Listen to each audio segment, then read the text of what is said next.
நான் பேசுறேன். பேசுங்க. நான் கிள்ளியூர், கன்னியாகுமரி மாவட்டம், கிள்ளியூர் சட்டமன்ற தொகுதி. நம்ம 2021 வந்துட்டு நம்ம எலெக்ஷன் வேற வரப்போகுது. ஆனா நம்ம லாஸ்ட் 15 வருஷமாவே அந்த 3 தொகுதி விளவங்கோடு, கிள்ளியூர், குளச்சல் 3லயுமே நம்ம எதுவுமே பெருசா வரல. அதுவும் இந்த வாட்டியும் அது அந்த மாதிரிதான் போகுமோன்னு எனக்கு ஒரு சின்ன பயம் இருக்கு. ஏன்னா அங்க இருக்கவங்க ஃபார்மலா என்ன பண்ணணுமோ அதான் பண்ணிட்டு இருக்காங்க. நம்ம ஏதாவது புதுசா ஒரு எஃபோர்ட் போட்டாதான் சரியா வருமோன்னு தோணுது. அதே ஒரு 28,000 29,000 வாக்கு தான் நமக்கு கிடைக்குமோ அந்த ஒரு பயம் இருந்துகிட்டே இருக்கு. இதான என்னோட இது. அதுக்கு நம்ம என்ன பண்ண போறோங்கிறது தான் என்னோட கொஸ்டின். அவ்வளவுதானா? அவ்வளவுதானே, அவ்வளவுதான். அடுத்து யாரு?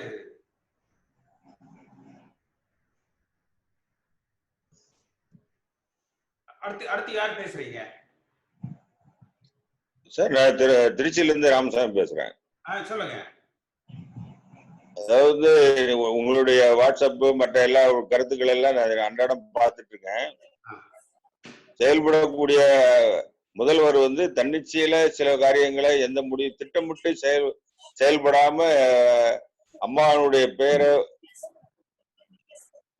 அந்த ஆட்சிக்கு களங்கம் ஏற்படுத்துற மாதிரி பண்ணிட்டு இருக்காரு அப்படிங்கிற மாதிரி மக்கள் நினைக்கிறாங்க.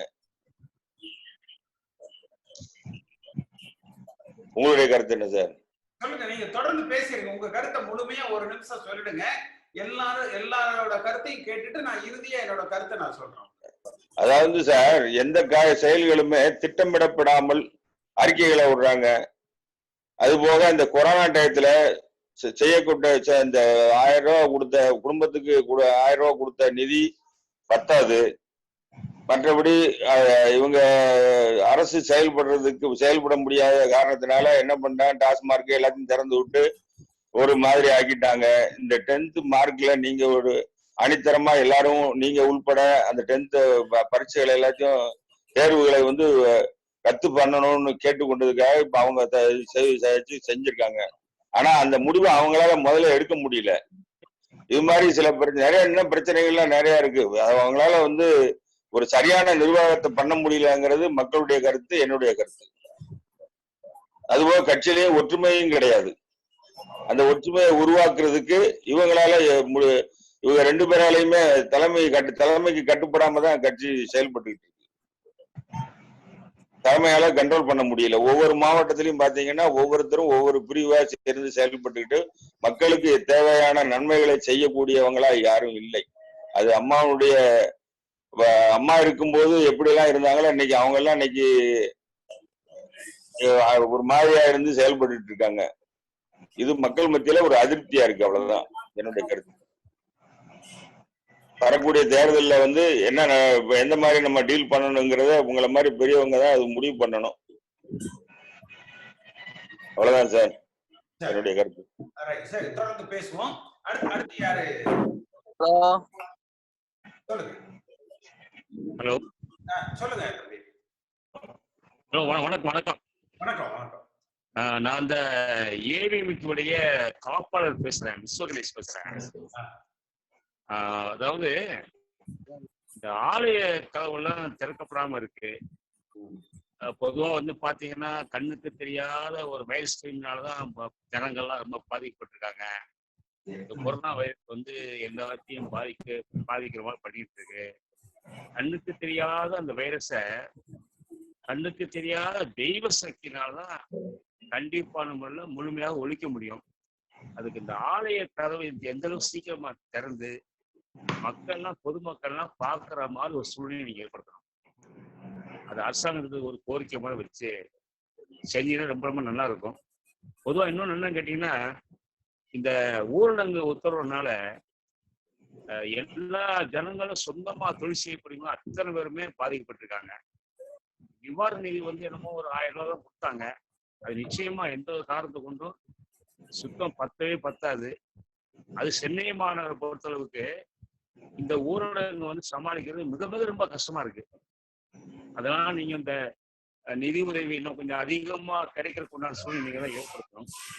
பொதுவா பாத்தீங்கன்னா இந்த ஊரடங்கு உத்தரவு எல்லாரையும் கலந்து ஆலோசனை பண்ணி செயல்பட்டாங்கன்னா ரொம்ப ரொம்ப நல்லா இருக்கும். அதுதான் என்னுடைய கருத்து. ஏவிஎம்கே சார்பில் நான் ஒரு காப்பாளர் விஸ்வகணேசா நான் பேசுறேன். இந்த கருத்தை நீங்க பதிவு பண்ணிக்கிங்க. இதுக்கு தகுந்த மாதிரி நீங்க கொஞ்சம் ஆக்ஷன் எடுத்தா நம்ம நல்லா இருக்கும். ஏன்னா வந்து ஆலய கதவுகள் திறக்கப்பட்டனா பக்தர்கள் வந்து ரொம்ப பேர் தெய்வத்தை நம்பி இருக்காங்க. அந்த நம்பினோம்னா கண்டிப்பா இந்த கொரோனா நோயிலிருந்து கண்டிப்பா விடுபடலாங்கிற மாதிரி ஒரு முழு நம்பிக்கை இருக்கு, எல்லார்ட்டையுமே இருக்கு. அதுக்கு அந்த மாதிரி இந்த சக்தி ஹோமம்னு சொல்லுவாங்க. அந்த மாதிரி பெரிய பெரிய கோயில்ல தினமும் ஒரு பக்தர்கள் முன்னிலையில அந்த ஹோமத்தை நடத்தி இந்த வைரஸ் கிருமிய இந்த தொற்றை வந்து ஒழிக்கணும். அதுக்குண்டான ஒரு ஆக்ஷன் வந்து நம்ம அரசாங்கத்து மூலமா எடுக்கிறதுக்குண்டான சூழலை நீங்க ஏற்படுத்தணும்.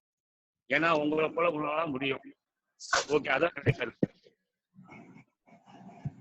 சரிங்களா? சரிங்க, தொடர்ந்து பேசுங்க. கரெக்டா கேட்குங்களா? கேக்குது, சொல்லுங்க. எவ்வளவு சீக்கிரம் நீங்க வந்து கோயிலுக்கு சேர்ந்தீங்களா அதுக்கு பண்ண. ஓகே, ரொம்ப நன்றி. நன்றி, வணக்கம். சார், அடுத்து யார் பேசுறீங்க? ஐயா சொல்லுங்க. ஐயா விக்னேஷ் பேசுறீங்க. சொல்லுங்க விக்னேஷ். நல்லா இருக்கீங்களா ஐயா? நல்லா இருக்கேன். சொல்லுங்க. அடிக்கடி உங்க கூட தொடர்புல இருக்கீங்க டெய்லியுமே. சொல்லுங்க.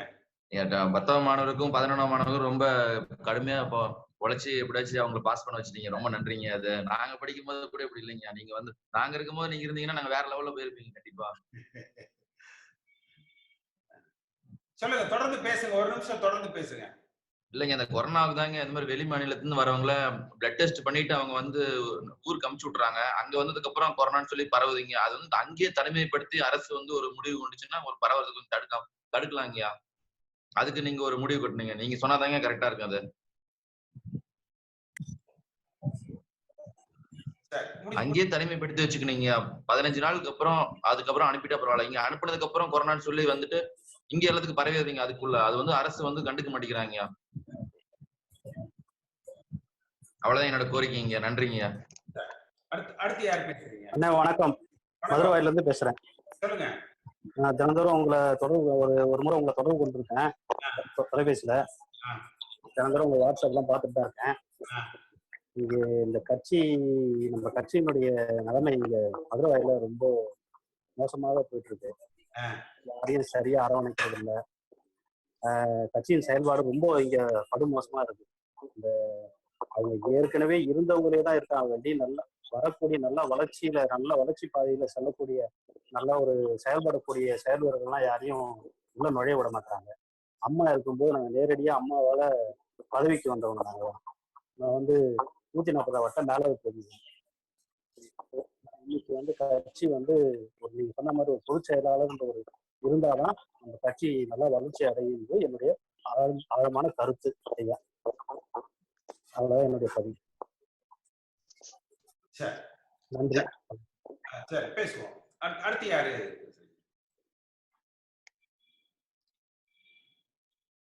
அடுத்து யார் பேசுறீங்க? வணக்கம். வணக்கம். என்னோட பேர் ஏஜாஸ். நான் செஞ்சி தொகுதியில இருந்து பேசுறேன். சில கேள்விகள் எங்ககிட்ட இருக்கு. முதலாவதாக, நீங்க இந்த COVID-19 வந்து தமிழ்நாடு மிகப்பெரிய பொருளாதார இழப்புல இருக்கு. நீங்க வந்து புரட்சி தலைவர் எம்ஜிஆர் கூட இருந்திருக்கீங்க, புரட்சி தலைவி அம்மா கூட இருந்திருக்கீங்க. அவங்க ஆளுநர்கிட்ட இருந்து நீங்க கத்துக்கிட்டு இருக்கிற நிறைய விஷயங்கள் கண்டிப்பாக இருக்கலாம். அதன் அடிப்படையில இந்த பொருளாதார பிரச்சனைகளை எப்படி சமாளிப்பது, உங்களுடைய வழிகாட்டுதல் என்ன? முதலாவது கேள்வி. ரெண்டாவது கேள்வி வந்து என்னன்னா, சசிகலா அவர்கள் வந்து விரைவில் வந்து சிறையிலிருந்து வெளியே வர போறாங்க அப்படின்ட்டு நிறைய கருத்துக்கள் பத்திரிகைகளை படிச்சுட்டு இருக்கோம், ஃபேஸ்புக்ல வந்துட்டு இருக்கு. இவர்கள் வந்தாங்கன்னா மீண்டும் அதிமுக விட அமமுக இணையுமா, உடைய கட்சிகள் இருக்குமா, அதோட செயல்பாடுகள் எப்படி இருக்கு? இது வந்து 2021 தேர்தலுக்குரிய மிகப்பெரிய ஒரு மாற்றத்தை உருவாக்கும் அப்படின்ற ஒரு இருக்கு. ஏன்னா திமுக வந்து இப்ப பாத்தீங்கன்னா பிகே வந்த பிறகு எல்லா தொகுதியிலையும் பலமா வந்து கிட்டத்தட்ட 7 லட்ச ரூபா 10 லட்ச ரூபா ஒரு நாளைக்கு செலவு பண்ற அளவுக்கு வந்து நலத்திட்ட உதவிகள் செஞ்சுட்டு இருக்காங்க. மக்களுடைய போயிட்டு அதுக்கு சேர்ந்துட்டு இருக்கு. இந்த காலகட்டத்துல இப்ப பாத்தீங்கன்னா கொரோனாவெல்லாம் இன்னைக்கு சென்னையோட எம்எல்ஏ அன்பழகன் அவர்கள் இறந்திருக்காங்க. இது கொரோனாவில சரியா செயல்படலை அப்படின்ற ஒரு மிகப்பெரிய ஒரு குற்றச்சாட்டும் இருக்கு பழனிசாமி அவர்களுடைய ஆட்சியில. உங்களுடைய கருத்து இது பத்தி?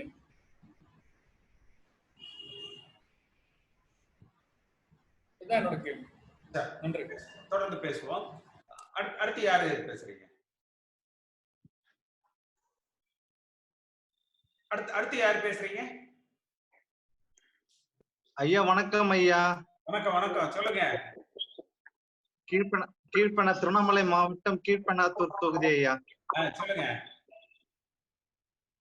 நம்ம தொகுதியில எல்லாம் சிறப்பா போயிட்டு இருக்கு ஐயா. நம்ம தொகுதியில ஒன்றும் பிரச்சனை இல்லை. ஏடிஎம்கே பார்ட்டியை விட டிஎம்கே பார்ட்டியை விட ஏடிஎம்கே பார்ட்டி நல்லா செய்யறாங்க ஐயா. ஒன்றும் பிரச்சனை இல்லை, நல்லா போயிட்டு இருக்கு, அமோகமா போயிட்டு இருக்கு.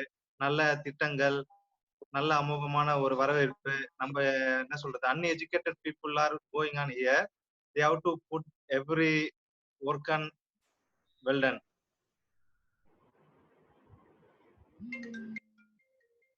ஹலோ, சொல்லுங்க, கேக்குது. அப்படியே தொடர்ச்சியா நீங்க ஒரு நிமிஷம் பேசி முடிச்சிருங்க. அதுதான் ஐயா, நல்லா சிறப்பா செஞ்சுட்டு இருக்க ஐயா. ஆட்சி மென்மேலும் வளர வாழ்த்துக்கள் ஐயா. சரி, முடிஞ்சதா ஐயா? முடிச்சிட்டீங்களா? இல்ல வேற ஏதாவது சொல்லணுமா? ஓகே ஐயா, சிறப்பு. அடுத்து யார் பேசுறீங்க? வணக்கம் ஐயா, பிரணவ் பேசுறேன் ஐயா. சொல்லுங்க பிரணவ். ஐயா, ஆக்சுவலி நாங்க வந்து ஜெய்ப்பூர்ல மாட்டி இருந்தோம். அப்ப நம்ம கட்சியில இருந்தா எங்களை கூட்டு வந்தாங்க. இத எப்படி நன்றி சொல்றதுன்னு நான் யோசிச்சுக்கிட்டு இருந்தேன். இன்னைக்கு எங்களுக்கு சான்ஸ் கிடைச்சிச்சு உங்களை மீட் பண்றதுக்கு. சோ ரொம்ப ரொம்ப தேங்க்ஸ் ஐயா. ஆக்சுவலா நாங்க ஒரு 14 பேர் மாட்டி இருந்தோம் ஜெய்ப்பூர்ல. கால் பண்ண உடனே எங்களுக்கு நல்ல ரெஸ்பாண்ட் இருந்துச்சு. எங்களை கட்சி மூலியமா தான் எங்க கூட்டு வந்தாங்க. ஸோ இனி ஃபியூச்சர்லயும் எங்க எஜுகேஷனுக்கும் உங்க ஹெல்ப் எல்லாம் வேணும். அக்ரிகல்ச்சர் ஸ்டூடெண்ட்ஸ் தான் நாங்க எல்லாருமே. நம்ம தமிழ்நாட்டுல ரொம்ப டொனேஷன் கேக்குறாங்கன்னு சொல்லிட்டு தான் நாங்க நார்த்ல போய் படிக்கவே போனோம். ஸோ இந்த கொஞ்சம் எஜுகேஷனல் வைஸா அக்ரிகல்ச்சர் ஸ்டூடெண்ட்ஸ்க்கு கொஞ்சம் இன்னும் நல்லா ஹெல்ப் நம்ம கட்சியில இருந்து பண்ணா இன்னும் நல்லா இருக்கும்யா. ஆக்சுவலா இதெல்லாம் எங்களுக்கு பெரிய சான்ஸ். அவங்க கிட்ட பேசுறது எல்லாம், அவங்களெல்லாம் மீட் பண்றதே எங்களோட எப்படி சொல்ல ஒரு ட்ரீம் மாதிரின்னு வச்சுக்கோங்களேன்யா. நீங்களும் அக்ரிகல்ச்சர் தான் பண்ணியிருக்கிறீங்க. ஆமா, நான் கோயம்புத்தூர் அக்ரி யூனிவர்சிட்டி. ஆமாயா, தெரியும்யா. நீங்க எல்லாம் எங்களுக்கு ரோல் மாடல்யா.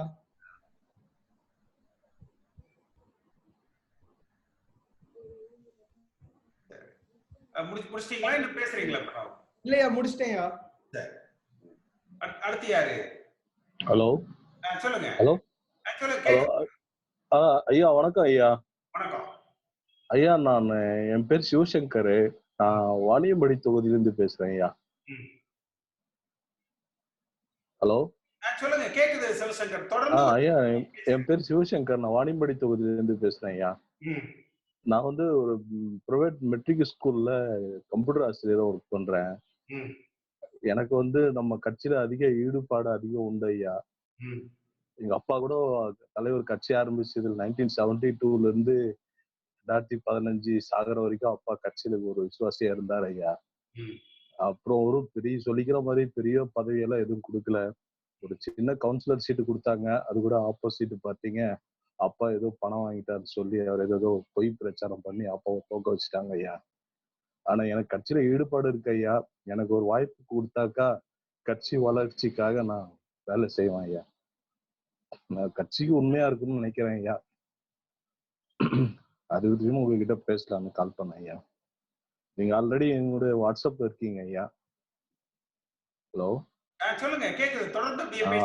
அதாங்க ஐயா உங்களோட பேசலாம் தான் ஐயா கால் பண்ணேன் ஐயா. உங்களெல்லாம் பார்த்தா எங்களுக்கு ஒரு இன்ஸ்பிரேஷன் ஐயா. எங்களை மாதிரி இளைஞர்களுக்கு நீங்க எல்லாம் ஒரு வழிகாட்டியா இருக்கீங்க. அதனால ஐயா உங்களுடைய அப்ரோச் ரொம்ப நல்லா இருக்கு ஐயா. நீங்க தலைவரோட இருந்திருக்கீங்க, வேலை செஞ்சிருக்கீங்க, எக்ஸ்எம்பியா இருந்திருக்கீங்க, எம்எல்ஏவா இருந்திருக்கீங்க ஐயா. உங்களை பத்தி அதிகமா எனக்கு தெரியாது. நான் உங்களை நேர்ல கூட பார்த்ததில்லை ஐயா. ஏன்னா நான் தலைவர் கூட நேர்ல பார்த்ததில்லை. நான் சின்ன பையன்தான். ஏன்னா நான் எனக்கு 10 வயசு இருக்கும்போது தலைவர் இறந்துட்டாரு. எனக்கு அது ஒரு நியூஸ் மட்டும் தான் தெரியும். ஆமாங்க, எனக்கு இப்ப ஏஜ் 43 ஆகுது ஐயா. இப்போ நான் பிரைவேட்ல தான் ஒர்க் பண்றேன் ஐயா. ஏதாவது பிசினஸ் பண்ணலாம்னு நினைக்கிறேன் ஐயா. எதுவும் ஒன்றும் அந்த அளவுக்கு வசதி வாய்ப்புகள் இல்லை ஐயா. நம்ம கட்சி மூலியமா ஐயா மூலியமா ஏதாவது ஒரு வாய்ப்பு கிடைச்சா ஏதாவது ஒரு சின்ன தொழில் பண்ணி கொஞ்சம் டெவலப் ஆகிக்கும் ஐயா. என் மனைவியும் டீச்சர் தான் ஐயா. அவங்களும் எம்ஏ பிஎட் தான். நான் பிசிஏ பிஎட் எம்ஏ டிடிஎட் ஐயா. பதிவு பண்ணி வச்சிருக்கோம். இன்னும் யாருக்கும் வேலை கிடைக்குது ஐயா. கஷ்டமா இருக்கு ஐயா. அதனாலதான் ஐயா உங்ககிட்ட ஏதோ ஒரு உதவி கேட்கலான்னு கால் பண்ணேன் ஐயா. தொடர்ந்து பேசுவோம். அடுத்து யார் பேசுறீங்க? அடுத்து அடுத்து யார் பேசுறீங்க?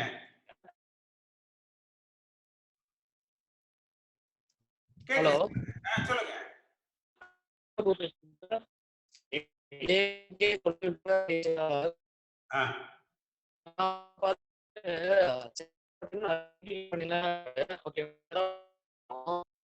மத்திய அரசு என்ன சொல்றாங்கன்னா வந்து சொல்லிருக்காங்க.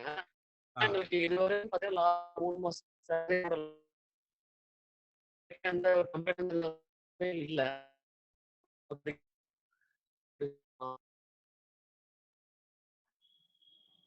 பேசுங்க, அப்படியே தொடர்ந்து பேசுங்க.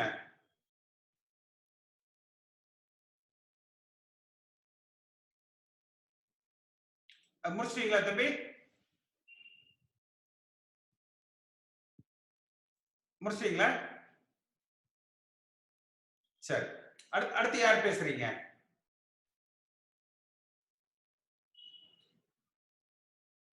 அடுத்து யார் பேசுறீங்க?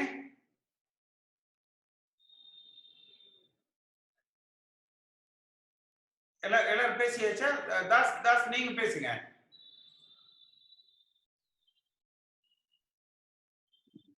வணக்கம்ண்ணா.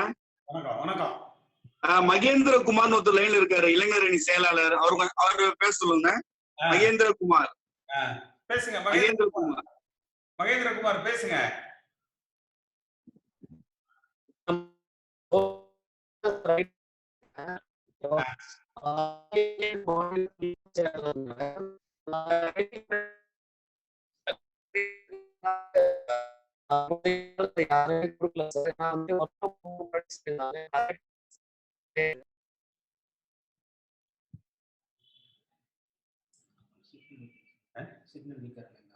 தம்பி சிக்னல் வீக்கா இருக்குது உங்களுக்கு. உங்களோட சிக்னல் ரொம்ப வீக்கா இருக்கு.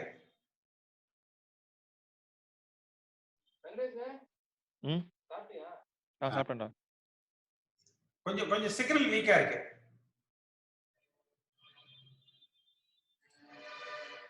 சரி, அவர் திரும்ப வரட்டும்.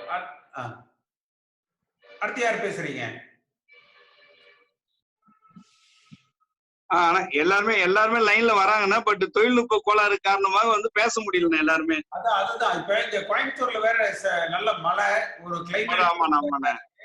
பவர் மிக சிறப்பாக செயல்பட்டு கொண்டிருக்கீங்கண்ணே. உங்களுடைய அந்த 10வது வகுப்பு தேர்வு ரத்து செய்யணும்னு சொன்ன நீங்க உங்களுடைய கோரிக்கையை அரசு எடுத்து நீங்க செயல்முறைப்படுத்தி இருக்கு. அதற்கு எங்களுடைய ஏஎம்கே சார்பாக வாழ்த்துக்களையும் நன்றியும் தெரிவித்துக்கிறேன். நன்றிண்ணா. வணக்கம். வணக்கம். நன்றி. அடுத்து யாரு பேசுறீங்க?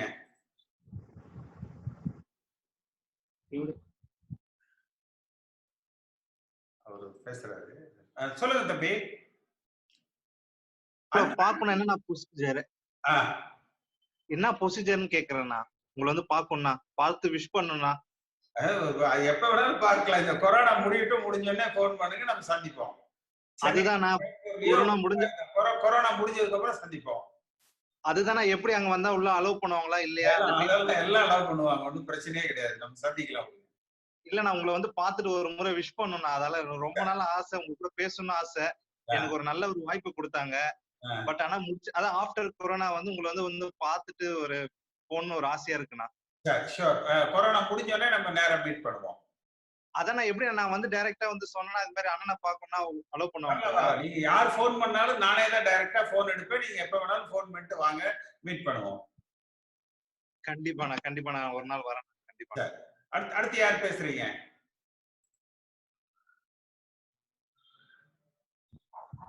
சரி, நிறைய அந்த தொழில்நுட்ப கோளாறா இருக்குன்னு நினைக்கிறேன், மழையா இருக்கிறதுனால. சார், நான் மகேந்திர பிரபு மறுபடியும் பேசுறேன். ஏன்னா டிஸ்கனெக்ட் ஆயிடுச்சு வந்து. இப்ப பாத்தீங்கன்னா ஐடி கம்பெனில பாத்தீங்கன்னா வந்துட்டு ஒர்க் ஃப்ரம் ஹோம் மேக்ஸிமம் யாருக்கும் கொடுக்கல சார். சேலரி வந்துட்டு மத்திய அரசு வந்துட்டு கம்பல்சரி தரணும் அப்படின்ற மாதிரி கொண்டு வந்தாங்க. ஆனா இது வரைக்கும் யாருக்குமே சேலரி தரல. நாங்க ஒரு 3 மாசமா பாத்தீங்கன்னா கம்பெனி கிட்ட கேட்டுட்டு இருக்கோம், சேலரி போடுங்க, நாங்க அதை வச்சுதான் வந்துட்டு குடும்பத்தை நடத்த முடியும் அப்படின்ற மாதிரி நாங்க கேட்டோம். பட் ஆனா இது வரைக்கும் எந்த ஒரு ரெஸ்பான்ஸும் வரல சார். அதுக்கு நீங்க உங்க சைட்ல ஏதாச்சும் ஆக்ஷன் எடுக்க முடியுமா? இன்னைக்கு வந்து சென்னையினுடைய நிலைமை பார்த்தீங்கன்னா ரொம்ப ஒரு கவலை அளிக்கக்கூடிய செய்திகளா வந்து இருக்கு.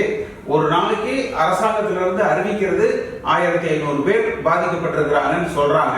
ஆனா அந்த மருத்துவர்கள் எல்லாமே சொல்றது வந்து அது போல இன்னும் 1-2 மடங்குகள் வந்து அந்த பாதிப்பு அதிகமா இருக்கு அப்படிங்கிற ஒரு கருத்தை வந்து சொல்றாங்க. சென்னை அப்படிங்கிறது வந்து தமிழ்நாட்டுக்கு வந்து ஒரு தலைநகரம். அடுத்து சென்னை பாதிச்சா பரவாயில்ல அப்படின்னு நம்ம இருக்க முடியாது. ஏன்னா சென்னையோடு எல்லா தமிழ்நாட்டில் இருக்கிற பிற மாவட்டங்களை சார்ந்தவர்களும் ஒரு தொடர்புல தான் வந்து இருக்காங்க. அப்ப அந்த சென்னையில இருக்கிறவங்க வெளியில போகிற பொழுது தமிழ்நாடு முழுக்க இப்ப சென்னை எந்த அளவுக்கு பாதிக்கப்பட்டிருக்குதோ ஒருவேளை அது போன்ற ஒரு பாதிப்பு எல்லா மாவட்டங்களுக்கும் வந்துருமோ அப்படிங்கிற அந்த பயம் வந்து பொதுவா தமிழ்நாட்டில் வந்து எல்லாருக்குமே வந்து இருக்கு. அதனால வந்து அந்த சென்னையில் இருக்கக்கூடிய பாதிப்புகளை வந்து அரசாங்கம் ஒரு கடுமையான நடவடிக்கைகளை எடுத்து அதை சரி பண்ண வேண்டிய ஒரு நிர்பந்தத்துல நிலைமையில வந்து இருக்கு. நீங்க வந்து சென்னையில அம்மா இருந்த காலகட்டத்துல அந்த செம்பரப்பாக்கம் அந்த ஏரி அந்த உடைந்து சென்னை முழுக்க அந்த மழை வெள்ளத்துல கடுமையாக வந்து பாதிக்கப்படுது. அப்ப பாதிக்கப்பட்ட பொழுது பார்த்தீங்கன்னா ஒவ்வொரு ரேஷன் கார்டுக்கும் 5000 ரூபாய் கொடுத்தாங்க அம்மா. அது அந்த ஒரே ஒரு அந்த மழை வெள்ள பாதிப்பு தான் ஒவ்வொரு ரேஷன் கார்டுக்கும் 5000 ரூபாய் கொடுத்து ஒரு புயல் வேகத்துல அந்த எல்லா அந்த சமூக நல அமைப்புகள் என்ஜிஓஸ் அவங்களையும் அந்தந்த பகுதி மக்கள் இளைஞர்கள் எல்லோரையும் வந்து இணைச்சு ஒரு மிகப்பெரிய அளவுல வந்து அந்த பாதிப்பையே அப்படியே தொடர்ந்து எடுத்தாங்க. அதுல வந்து மக்கள் மத்தியில ஒரு நல்ல ஒரு பெயர் வந்து வந்தது. நீங்க இன்றைக்கு பார்த்தீங்கன்னா சென்னையும் அதை சுற்றி இருக்கிற ஒரு செங்கல்பட்டு, காஞ்சிபுரம், திருவள்ளூர் போன்ற மாவட்டங்கள் வந்து மிக அதிகமான ஒரு பாதிப்பை அடைஞ்சிருக்கிறாங்க. இப்ப இன்றைக்கு ஒருவேளை முதலமைச்சர் வந்து ஒரு அந்த 4 மாவட்டங்கள்ல சென்னை, திருவள்ளூர், காஞ்சிபுரம், செங்கல்பட்டு மாவட்டங்கள்ல ஒவ்வொரு ரேஷன் அட்டைக்கும் ஒரு 5000 ரூபாய் முன்கூட்டியே கொடுத்துட்டு ரேஷன் பொருட்கள் கொடுத்துட்டு ஏதோ ஒரு 15 நாளாவது ஒரு லாக்டவுன் ஒரு கடுமையான அளவுல வந்து ஒரு லாக்டவுன் பண்ணி இதை ஒரு கட்டுப்பாட்டுக்குள்ள கொண்டு வந்தா பரவாயில்ல. இப்ப இங்க கூட பேசுற பொழுது ஒரு தம்பி சொன்னாரு, அந்த சென்னையில இருந்து அனுப்பிச்சிடுறாங்க, வந்தவங்களை வெளி மாவட்டங்கள்ல வந்து தனிமைப்படுத்துறாங்க. அப்படி தனிமைப்படுத்துற பொழுது வந்து இங்க மற்ற மாவட்டங்களுக்கு அது பரவக்கூடிய ஒரு ஆபத்து இருக்கு அப்படிங்கிற அந்த கருத்தை வந்து சொன்னாங்க. இந்த ஒரு பரவலான ஒரு பயம் வந்து எல்லோரிடத்திலுமே இருக்கு. அடுத்து அந்த செம்பரப்பாக்கம் அந்த ஏரிக்கு பார்த்தீங்கன்னா சென்ற அந்த 2016 எலெக்ஷனுக்கு கொஞ்சம் முன்னாடி வந்தது. அதுல அந்த சிறப்பான அம்மாவுடைய செயல்பாடு தான் இந்த முறை அந்த ஆட்சி அமைவதற்கே அது வந்து ஒரு அடித்தளமாக இருந்தது.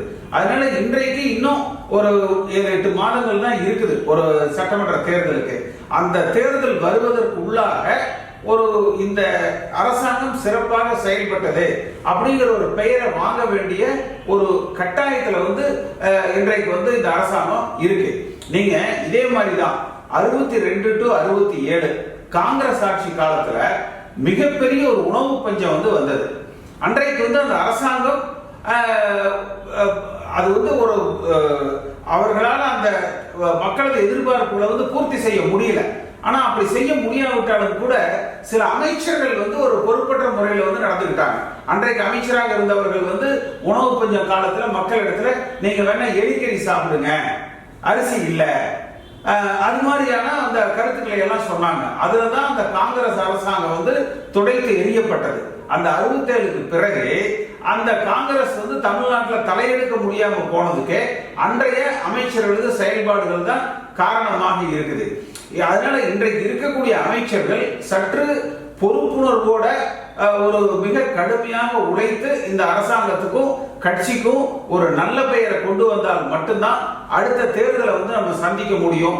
இங்க கூட ஐடி கம்பெனியில ஒரு தம்பி சொன்னாரு, அவர்களுக்கு வந்து பல மாதங்களாக அந்த சம்பளம் தரப்படலைன்னு. எனக்கு தெரிஞ்ச அந்த பிரச்சனை வந்து உச்ச நீதிமன்றத்துல வந்து இருக்குன்னு சொல்லி நினைக்கிறேன். அந்த நீதிமன்றத்துல ஏதோ அந்த கம்பெனிகள்லாம் வந்து ஒரு வழக்கு போட்டு உச்ச நீதிமன்றத்துல வந்து நிலுவையில் இருக்குது. நிச்சயமா மத்திய அரசாங்கமும் சரி மாநில அரசாங்கமும் சரி ஒரு இதனால இந்த கொரோனாவால பாதிக்கப்பட்டவர்களுக்கு ஒரு பொருளாதார உதவி என்பது நிச்சயமா அவர்கள் வந்து செய்து ஆகணும். அதே போல இந்த நோயோடவே நீங்க வந்து வாழ்ந்துகிட்டு இருங்க, வாழ பழகிக்குங்க அப்படிங்கறத அப்படிங்கிறத விட்டுட்டு இந்த நோயை குணப்படுத்துவதற்கு மேற்கொண்டு பரவாமல் தடுப்பதற்கு அரசாங்கம் கடுமையாக முயற்சிக்கணும். இன்றைக்கு வந்து சென்னையை தவிர்த்து, சென்னையும் அதை சுற்றி இருக்கிற 2-3 மாவட்டங்களை தவிர்த்துட்டு மற்ற மாவட்டங்கள்ல வந்து ஓரளவுக்கு கட்டுப்பாட்டுக்குள்ள வந்திருக்கு. அப்ப சென்னையை மட்டும் இவர்கள் அதை தனிமைப்படுத்தி அவர்களுக்கு ஏதேனும் ஒரு பொருளாதார உதவியாவது செய்து மிக அதிக அளவில் ஒரு கட்டுப்பாடுகளை விதித்து செயல்பட்டால் மட்டும்தான் இன்றைக்கு சென்னையை காப்பாற்ற முடியும். அப்படி சென்னை காப்பாற்றப்பட்டால் மட்டும்தான் தமிழ்நாட்டினுடைய பொருளாதாரம், அரசாங்கத்தினுடைய செயல்பாடுகள் பிற மாவட்டங்கள்ல இது பரவாம தடுக்க முடியும். இதை நிச்சயமாக முதலமைச்சர் வந்து செய்வார்னு எதிர்பார்க்கிறோம். அதே மாதிரி கட்சி ரீதியாக பல பிரச்சனைகளை இங்க சொன்னாங்க. நம்ம வந்து நாம திருப்பி சொல்றதுதான், இந்த கட்சிக்கு வந்து அடிப்படை தொண்டர்களால் தேர்ந்தெடுக்கப்படுகிற ஒரு பொதுச் செயலாளர் என்பவர் வந்தால் மட்டும்தான் அந்த கீழ் மட்டங்கள்ல இருக்கிற பொறுப்பாளர்கள், ஒரு கட்சி உறுப்பினர்களது எண்ணங்களை வந்து அந்த தலைமையில் இருக்கிறவங்க பிரதிபலிக்க முடியும். அதை நோக்கி நாம தொடர்ந்து வந்து போராடிக்கிட்டு தான் இருப்போம். ஆகஸ்ட் மாசம் அந்த வழக்கு வந்து வருது. நிச்சயமா அதுல வந்து ஒரு நல்ல முடிவு கிடைக்கும்னு சொல்லிட்டு நம்ம எதிர்பார்க்கிறோம். அதே மாதிரி அந்த கட்சியில வந்து ஒரு இன்றைக்கு பொறுப்புல இருக்கிறவங்க வந்து அவர்களே ஆக்கிரமிச்சுக்கிறாங்க. வேற யாரையும் புதுசா பொறுப்புக்கு வருவதற்கு வந்து அனுமதிக்கிறது இல்லை. அதே போல அந்த அமைச்சர்களை சுத்தி பார்த்தீங்கன்னா அவர்களுக்கு இருக்கிற அந்த கமிஷன் ஏஜென்ட்டுங்க, கான்ட்ராக்டர்ஸ், அவங்க தான் வந்து இருக்கிறாங்க. அந்தந்த அமைச்சர்கள் வந்து ஒரு குறுநில மன்னர்களை போல செயல்படுறாங்க. அப்படிங்கிற அந்த வருத்தங்கள் வந்து ஒரு அடிமட்ட அளவுல வந்து இருக்கு. நிச்சயமாக அந்த தொண்டர்களுக்கு ஒரு மரியாதை ஏற்படுத்தணும்னா அந்த அடிப்படை உறுப்பினர்களுக்கு அந்த வாக்களிக்கிற உரிமை கொடுக்கப்படணும். அது கொடுக்கப்படுகிற பொழுதுதான் அந்த அடிப்படை தொண்டருடைய குரலுக்கு அந்தந்த மாவட்ட பொறுப்பாளர்கள் வந்து செவிமடுப்பாங்க. அப்படி வரையில வந்துதான் உங்களுக்கு தலைமை வரைக்கும் அந்த அடிமட்ட தொண்டருடைய குரலுக்கும் அவர்களது வேண்டுகோளுக்கும் அவர்கள் கருத்துக்களுக்கு ஒரு முக்கியத்துவம் கிடைக்கும். அந்த வகையில் இந்த கட்சி மேற்கொண்டு நல்ல சிறப்பாக செயல்படணும். வர்ற தேர்தலில் வந்து தேர்தலுக்கு முன்பாக கட்சியை வலிமைப்படுத்தி ஒரு மீண்டும் எம்ஜிஆர் அவர்களது ஆட்சி, அம்மாவுடைய ஆட்சியை கொண்டு வருவதற்கு தான் நம்ம வந்து இன்றைக்கு உழைத்துக் கொண்டு இருக்கிறோம். இன்றைக்கு இந்த கூட்டத்தில் கலந்துட்டு உங்க கருத்துக்களை கூறிய அனைவருக்கும் என்னுடைய நன்றி. தொடர்ந்து இதே மாதிரி இன்னும் நம்ம வந்து ஒரு தொண்டர்களோட அந்த கலந்துரையாடல்கள், அவர்களது கருத்துக்களை கேட்போம். நிச்சயமா இந்த கருத்துக்கள் வந்து அரசாங்கத்தில் இருக்கிறவங்களுக்கும் கட்சி தலைமையில் இருக்கிறவங்களுக்கும் போய் சேரும். அதன் மூலமாக இந்த கட்சியும் ஆட்சியும் சிறப்படையும் சொல்லி எதிர்பார்க்கிறோம். நன்றி, வணக்கம்.